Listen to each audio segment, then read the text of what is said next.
Totapuri's lesson.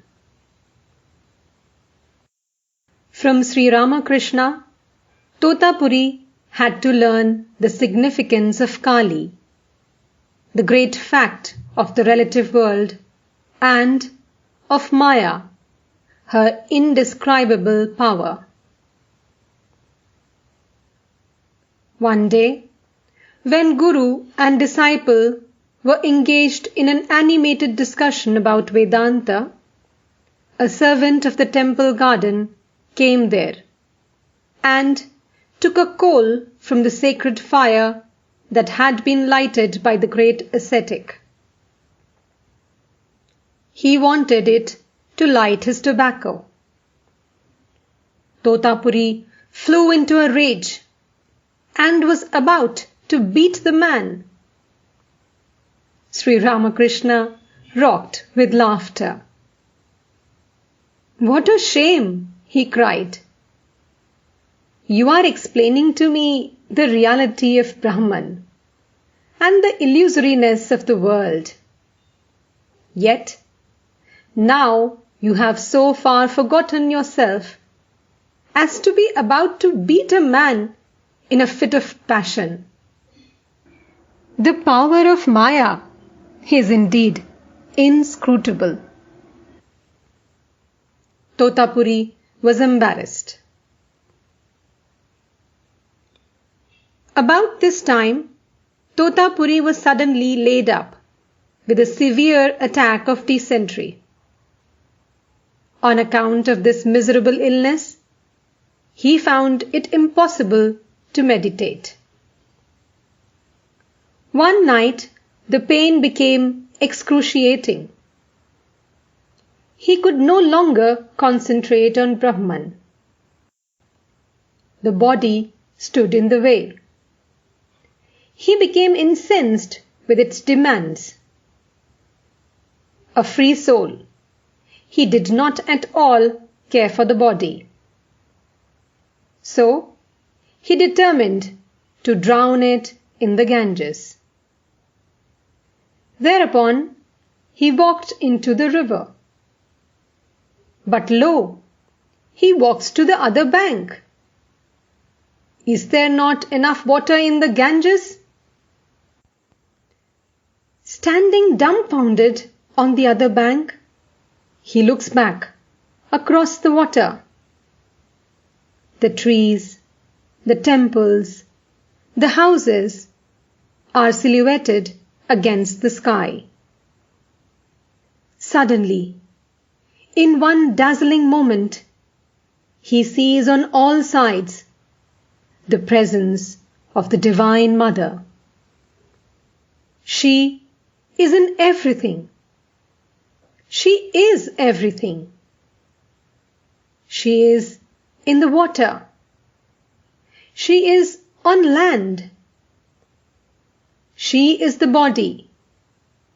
She is the mind. She is pain. She is comfort. She is knowledge. She is ignorance. She is life. She is death. She is everything that one sees, hears, or imagines. She turns yea into nay, and nay into yea.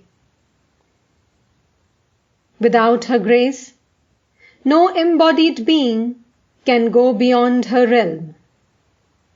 Man has no free will. He is not even free to die. Yet, again, beyond the body and mind, she resides in her transcendental, absolute aspect. She is the Brahman that Totapuri had been worshipping all his life. Totapuri returned to Dakshineshwar and spent the remaining hours of the night meditating on the Divine Mother. In the morning, he went to the Kali temple with Sri Ramakrishna and prostrated himself before the image of the mother. He now realized why he had spent 11 months at Dakshineshwar. Bidding farewell to the disciple, he continued on his way, enlightened. Sri Ramakrishna later described the significance of Totapuri's lessons. When I think of the Supreme Being as inactive, neither creating, nor preserving, nor destroying, I call him Brahman or Purusha, the impersonal God. When I think of him as active, creating, preserving, and destroying, I call him Shakti or Maya or Prakriti, the personal God. But the distinction between them does not mean a difference. The personal and impersonal are the same thing. Like milk and its whiteness, the diamond and its luster, the snake and its wriggling motion. It is impossible to conceive of the one without the other. The Divine Mother and Brahman are one.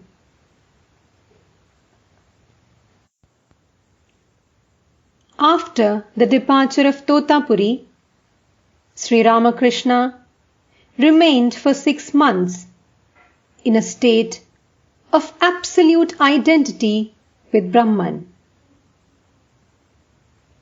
For 6 months at a stretch, he said, I remained in that state from which ordinary men can never return.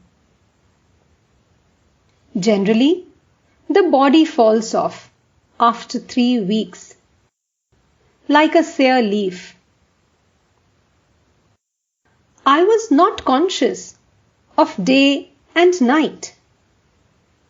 Flies would enter my mouth and nostrils, just as they do our dead bodies. But I did not feel them. My hair had become matted with dust.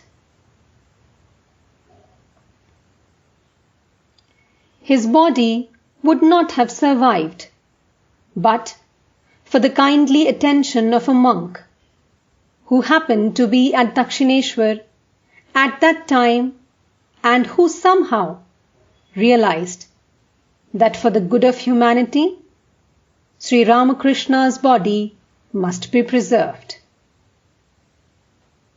He tried various means, even physical violence, to recall the fleeing soul to the prison house of the body. And during the resultant fleeting moments of consciousness, he would push a few morsels of food down Sri Ramakrishna's throat. Presently, Sri Ramakrishna received the command of the Divine Mother to remain on the threshold of relative consciousness. Soon thereafter, he was afflicted with a serious attack of dysentery. Day and night, the pain tortured him, and his mind gradually came down to the physical plane.